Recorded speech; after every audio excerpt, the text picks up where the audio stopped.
All right, hey, what's up, guys? GratuiTous from itsgratuitous.com. Today, I want to talk to you about what to look for when you are buying a MIDI keyboard for FL Studio. Mainly, quality keys and transport buttons that work. This used to not be easy because FL Studio didn't have MIDI scripting. I'll talk more about that in this video. But MIDI scripting now allows any MIDI keyboard to work with the transport buttons. So it doesn't really matter what model you're using now. It really starts coming down to, are you able to get semi-weighted keys? So I look for a 49 key MIDI keyboard. A lot of people like the 61s. I've never used one. I just think it would be quite big. Even a 41 is pretty big. And I've never been restricted in all my years of producing with a 49 key MIDI keyboard, okay? So I want to come to the website and I just want to cover some things that I talk about. And you guys could just visit this link to check it out.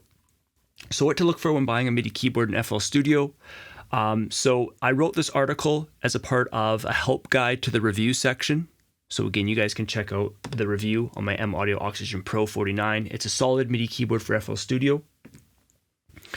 So again, now that FL Studio has MIDI scripting, and so what this essentially does is how a company sets up a keyboard, it may not work with FL Studio. And many times back with FL Studio, if you hit F10 here, if your device wasn't in the controller type, you were kind of screwed. Like like your controller, your MIDI keyboard wouldn't really function properly, and it would just kind of hinder your experience and your fun with making beats.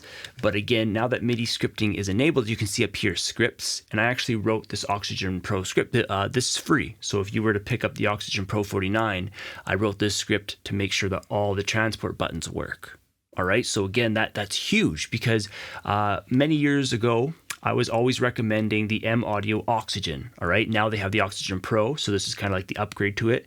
But the Oxygen was always just a solid MIDI keyboard. Even though it didn't have semi-weighted keys, you were able to select it as a controller type, and FL Studio automatically set all this stuff up for you, when it came to stop, play, record. And that's really essential for a fast workflow. So again, now that MIDI scripting is enabled inside of FL Studio, it opens up, so many opportunities. So I say down here that sometimes there are free scripts. Okay, like you can just come to their website, as you can see in the bottom left there. It's a image line. Okay, this just goes to their forum, and then again, I just wrote one for the Oxygen Pro. Just to get it up and running. All right, and you can view all my MIDI keyboard reviews, and all my reviews are for FL Studio.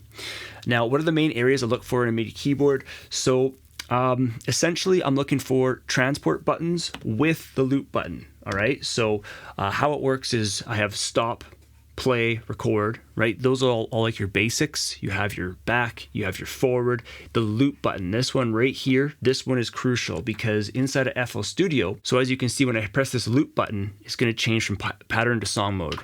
Okay, now this is nice because you can work in a pattern, then you go to the playlist, and it's just nice to have. Okay, it's a really nice feature to have. Another feature I look for is quality semi-weighted keys. So when I press these keys,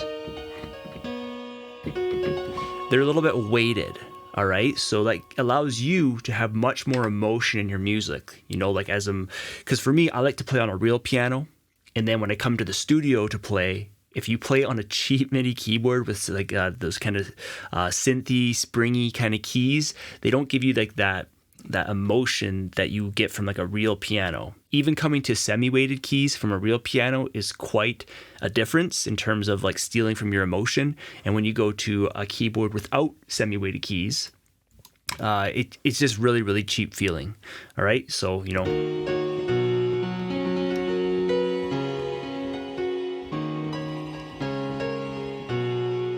All right, so semi-weighted keys are something I look for.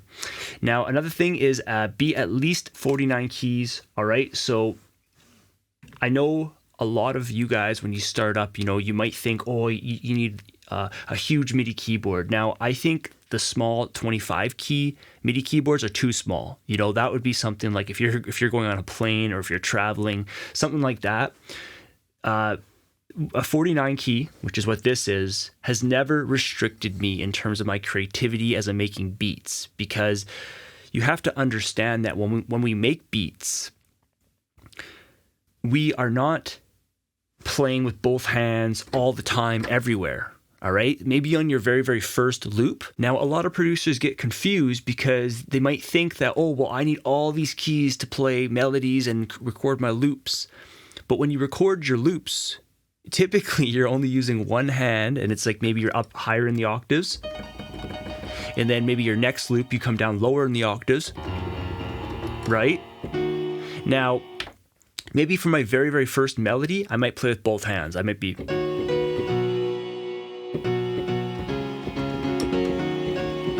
Okay, for example, that'd be like the first melody.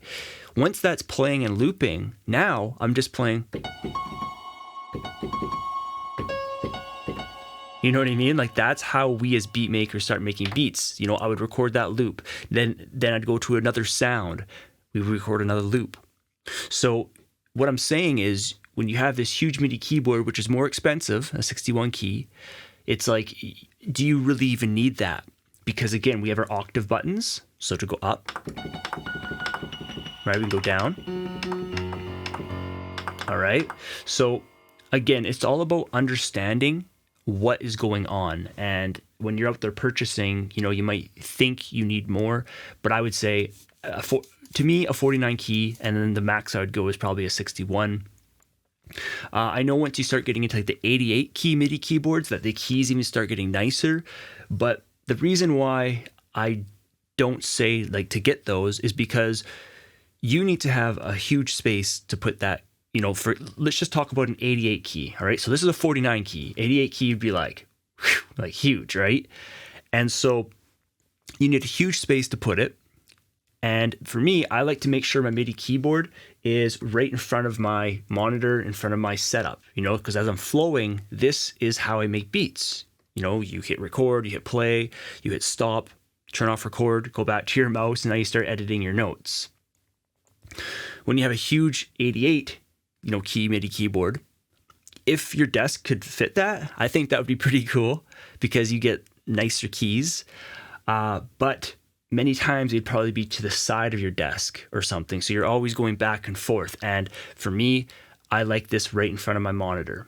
Okay, it's just all about workflow. Like, I always consider like your MIDI keyboard to kind of be like, imagine you're like a pilot in like a spaceship, and they have all like their buttons and everything, right? And they're controlling the actual spaceship like right from here, nice and convenient. And as a producer, it's like the same thing. It's like this is how you control your music program, all right here in the transport buttons, right? And then we got our keys, and then I go right to my mouse. You know what I mean? So see how fast this is, rather than to the side to play like, the keys way over here, and then you have to come all the way back.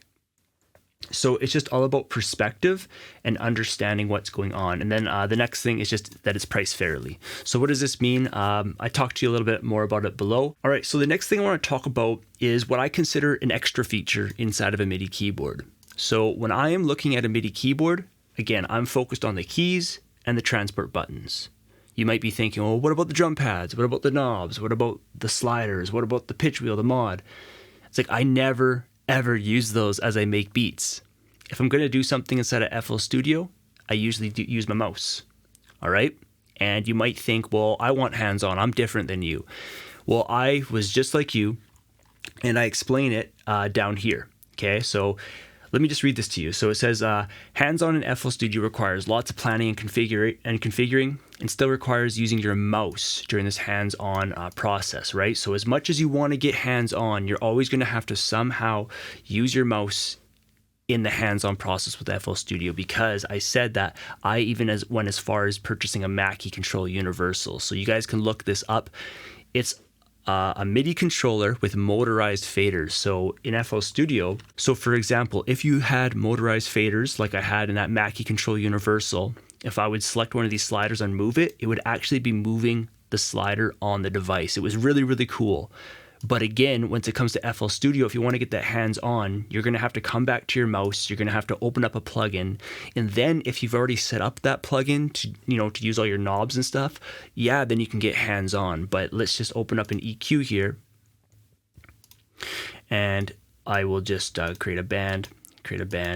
All right, so I'm just going to click here. Let's just say this one, and this one. All right, so I'm going to move knob 1, going to move knob 2, and knob 3. All right, so we have this to go left and right, we have this to go up and down, and we have this to tighten or widen the cue. Right, so cool. Now I had to go in and like, that process was pretty fast to set that up, right? And I only went linked to controller. So link to controller is just temporary. You could set it up to override generic link, which is permanently, but the issue here is that you would have to do this for every single plugin to get it set up, and you still have to use your mouse to open the plugin.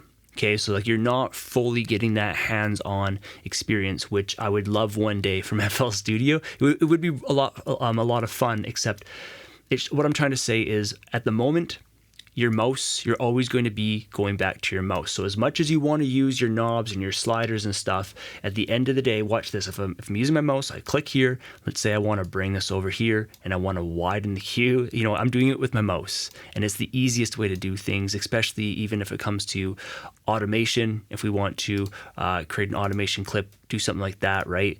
It's with the mouse. This is the easiest way to do it, okay? Now, moving on, I talked to you about, do you need an expensive MIDI keyboard for FL Studio, right? And so the first question to ask yourself is, do you understand how a MIDI keyboard operates? Because when I first started, I thought that the more expensive of a MIDI keyboard I'd buy, the better beats I'd be able to make, because I thought that I would have more sounds or whatever. But the thing is, a MIDI keyboard has no sounds in it by itself. So it plays sounds inside your computer. Okay, so this is a really important point right here. It plays sounds inside your computer. So what that means is that if you pay more for a MIDI keyboard, right, it's not going to give you better sounds or allow you to make better beats. And this is because when you press down a note, it sends a MIDI message into your music program. So for example, if I had a cheap $99 MIDI keyboard, or if I had an $800 MIDI keyboard, if I push this note, it's sending that same information into the music program. And inside of FL Studio, as you can see, I'm on FL keys. That's what's playing right now. Okay, so the MIDI keyboard is controlling the sounds inside of your music program, which is really, really important to understand so that you don't overpay for a MIDI keyboard, okay? Now, a more expensive MIDI keyboard will typically have an overall better build, as well as have better piano keys, often semi-weighted. You got to be a little bit careful because many times these companies start adding in the semi-weighted keys in their 61 key model, which I find annoying because I like a 49 key personally. I find a 61 key is quite big, as well as it's more expensive, right? We have 49 keys, which I never get restricted on. Right? If I play my keys here, for example, like,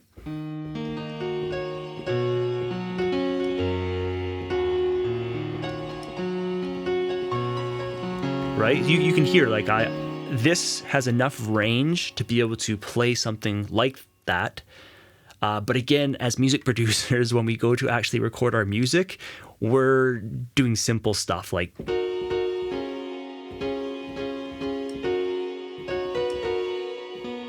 right? So as a music producer, we keep it simple. We record small loops, we go in with our mouse, we edit it up, and then we go to our next instrument, right? And again, I'm up higher, going down lower. And the reason why that's beneficial is to spread your sounds over the frequency spectrum to make mixing easier, right? If we have some sounds that are up high, some sounds that are down low, okay?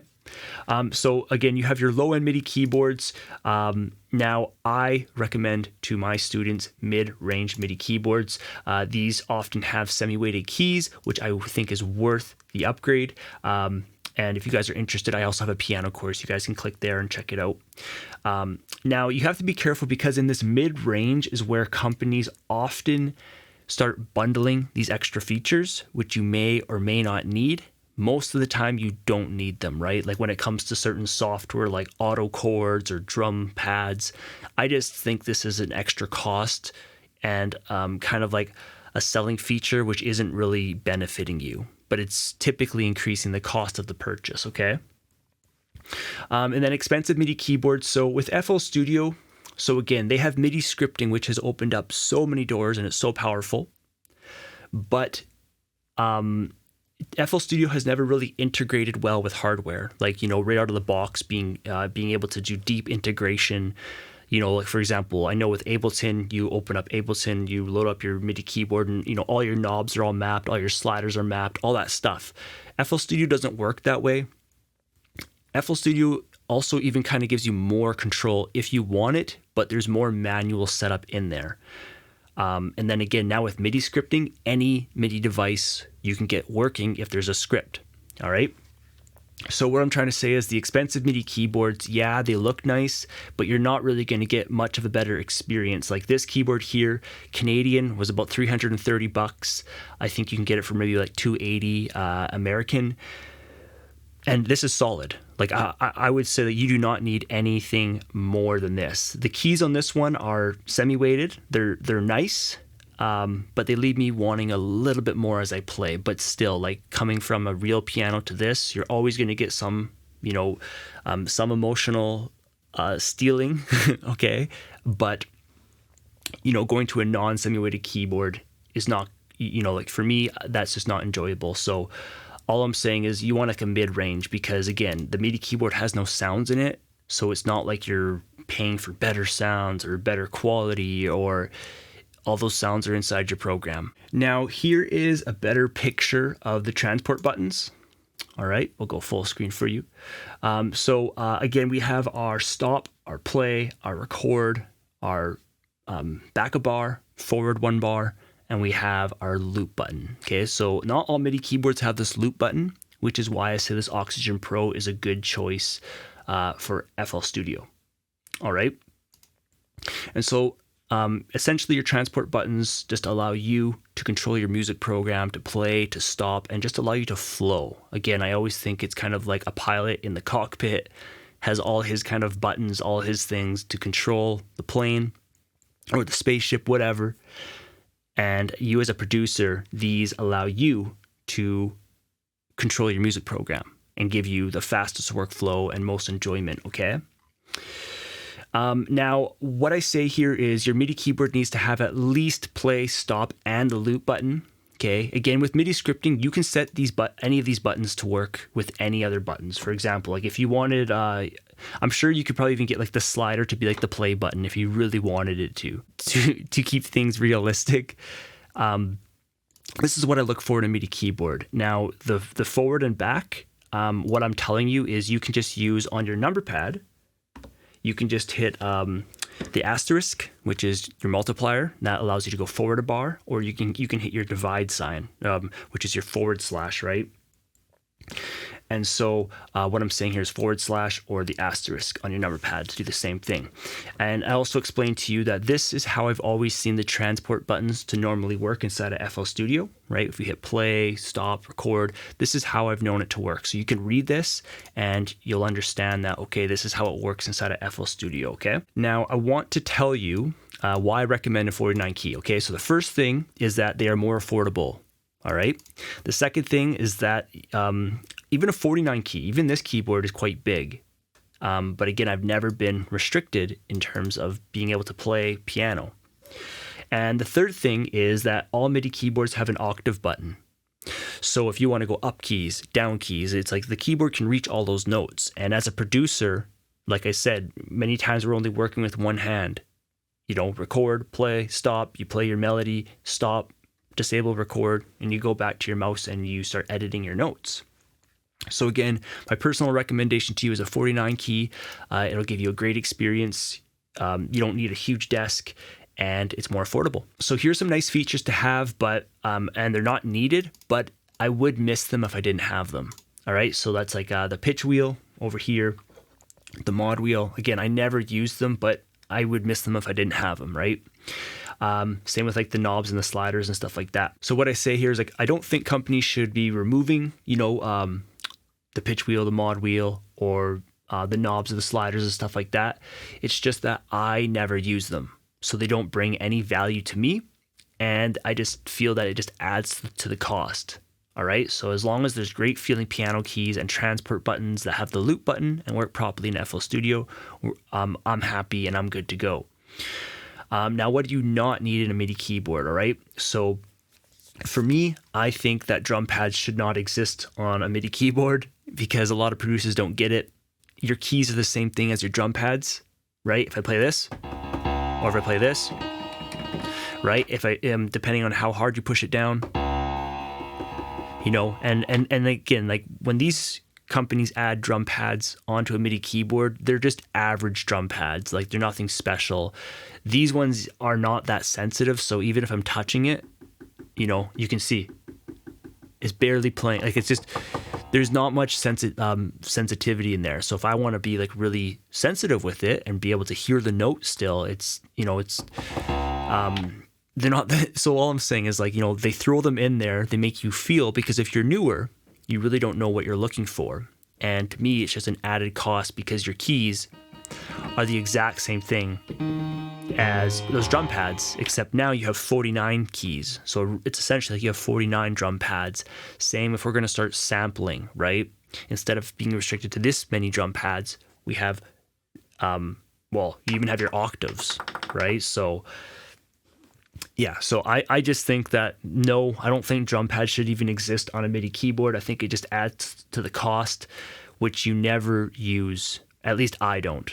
And if you do want drum pads, I would just say buy a dedicated controller, which typically is going to have better drum pads in the unit because it's meant for that, right? Now, I just want to talk quickly about these features that these companies add in, things like auto-chords, right? So when you push down like a single key, it starts playing chords for you. I think that this is not good for the industry. And I get it that, you know, these companies want to make making music easier for producers, you know, to get up and running. But I think that should be something that goes into like an app on like an iPad or something. Like if someone's wanting to kind of, you know, fiddle around and not really learn music, I don't think that should be added into a MIDI keyboard, because you have to remember when these companies are adding in features like this, they had to do research and development and testing to make sure that it all worked, which means that it gets added into the cost of your MIDI keyboard. So I would say, first of all, remove that and allow the producer to become good at the keys, practice the keys and become better. Because essentially these auto chords, it's like, you know, I wouldn't go as far as to say it's cheating. Like, you know, it's making it easier, but it's the fact that they're not learning. They're not learning how to play the keys or to kind of figure it out themselves. The arpeggios is a little bit different because, you know, that is an effect and it saves you a lot of time. Like this does have a built-in arpeggiator, but many times I would just use FL Studio anyways. If we just come here, and here's the arpeggiator right here, right? So if I hold down a note, nothing, and I go up, so I have to play a chord, right? We have the gate,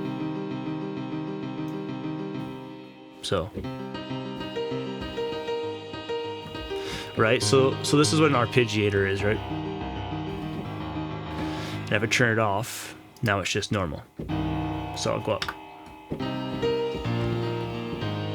Right, and then now the arpeggiator, and again you have up, down, up, like all that stuff. Like these go just in different patterns, in different sequences.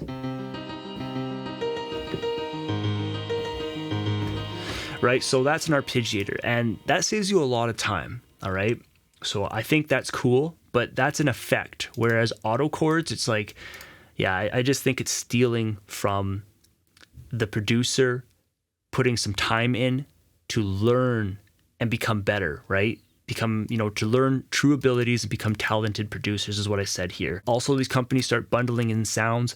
Sometimes, you know, the sounds are mediocre. The ones that came with the Oxygen Pro, I said here, were actually pretty good. And then finally, you know, I just hope that this makes you make a good purchasing decision. I'll look for good semi-weighted keys. All right, I'm telling you, it is the difference. It's going to make you enjoy your experience of playing and practicing a lot more. And transport buttons. But again, now that FL Studio has released MIDI scripting, it's super, super easy to install. Once it's installed, you're good to go. So any MIDI keyboard can now work good in FL Studio, because that used to be a problem before. Again, if we hit F10, Again, if your MIDI device was not on this list, sometimes you were able to use like the Oxygen Pro if you had a different model and you're like, okay, good, it works, right? But if your device didn't work with FL Studio, it was kind of like, like now it's not working like it should.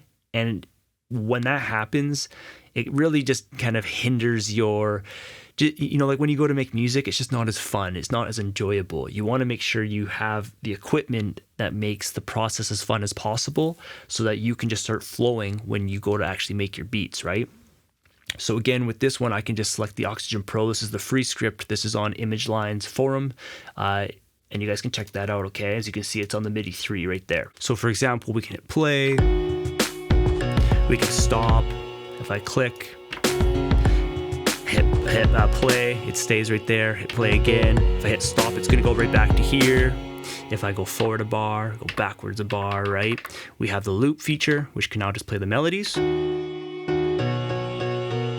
Right? We can go back to the song and also record, right? So that's all I look for. Transport buttons and keys. All right, so if you guys have any questions, feel free to reach out to me. You guys can also check out the reviews area. If you come to the very, very top here, you guys can see, just check out the reviews. So this M Audio Oxygen Pro has been a really, really great addition to my studio. I upgraded from the M Audio Axiom. The Axiom was an awesome MIDI keyboard, also by M Audio for many, many years. What was happening was that I had squishy buttons instead of clicky buttons. So as you can hear, these are clicky. And what I found is that, the clicky button's kind of nice. When you press it, it just works. The squishy buttons on the Axiom were starting to fail. I'd have to actually start pushing it harder and harder to the point where it just wouldn't work anymore. I even took it apart. I fixed it for a little bit and it started to fail again. So I was like, okay, it's time to upgrade. So I got this Oxygen Pro. At first I was like, oh no, because this thing was really hard to set up. Took me, at least 10 hours of just testing, figuring it out, and I finally figured it out. It works good. Again, you guys can check out the review right here, okay?